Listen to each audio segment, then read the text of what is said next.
Alright, we have already talked about two cases.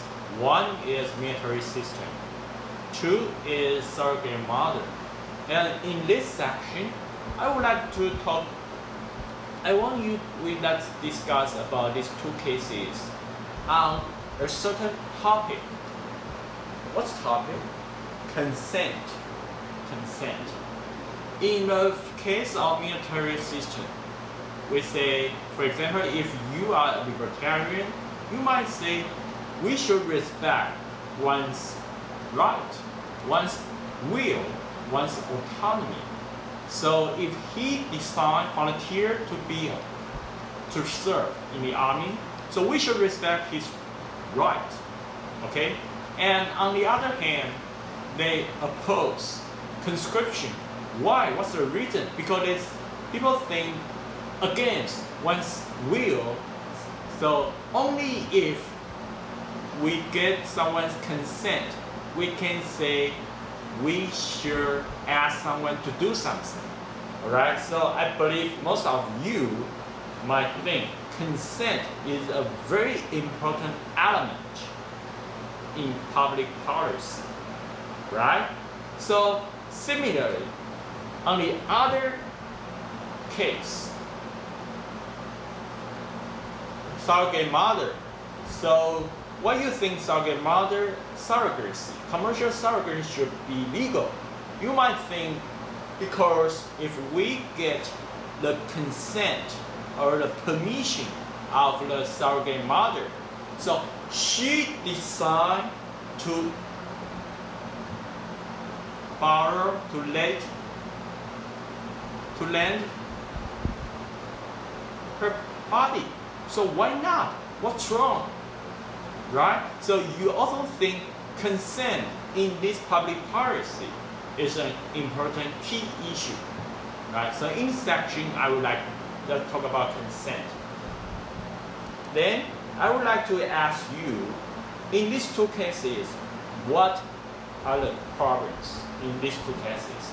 First, in the military system, you think in a system of all volunteer army force, or volunteer force. Sometimes we call AVF, or volunteer force. You say we should get the consent of the one who decide volunteer to serve in the army. But what's the problem? I have already mentioned the case of in the American. You see, only in the lower caste, that means people have less money. They have no other choice. They want to make money, so they want to survive in the society. So finally, they decide to join in the army. So it's really real consent, or this kind of consent because they have no other choice. Not like some rich person, they are rich, so they don't worry, and they can have their happy life. Even they can have power to decide to engage the war, to start a war against Iraq or the war in Afghanistan. Maybe because they think what's the right thing to do, but then themselves, they don't need to devote. They don't need to sacrifice their life in a war, in a battle. Right? So, you see, the problem of consent first is about the background, the social status. In lower caste, people have less choice. Even you think it's their consent. Not really. It's just because their background. And in the second case, like a surrogate mother. The surrogate mother, similar problem. If a surrogate, the woman, the girl, the lady, she is poor and she has no other choice. Even she knows to bear a baby, make her body unhealthy and make her look ugly. So I believe you agree, not everyone likes to look fat. Even someone might ask, oh, where is your husband? Oh, why you have another baby? So you think even when you bear a baby, can you imagine how heavy, and you bear something, you go everywhere.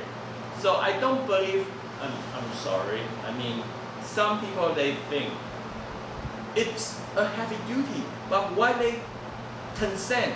Just because they have no other choice, no better choice.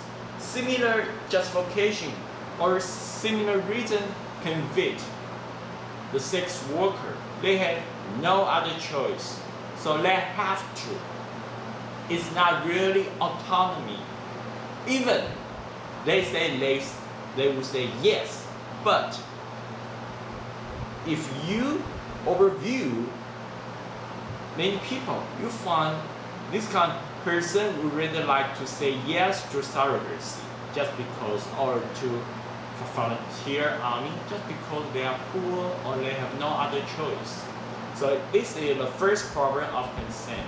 And the second problem of consent is, maybe in the beginning, the girl, the surrogate mother, write the contract, say, after I build the baby and I give up, that's no problem, alright? But according to several cases, after the surrogate mother built the baby, then finally the surrogate mother found she couldn't give up the baby. You see? So the agreement is tainted.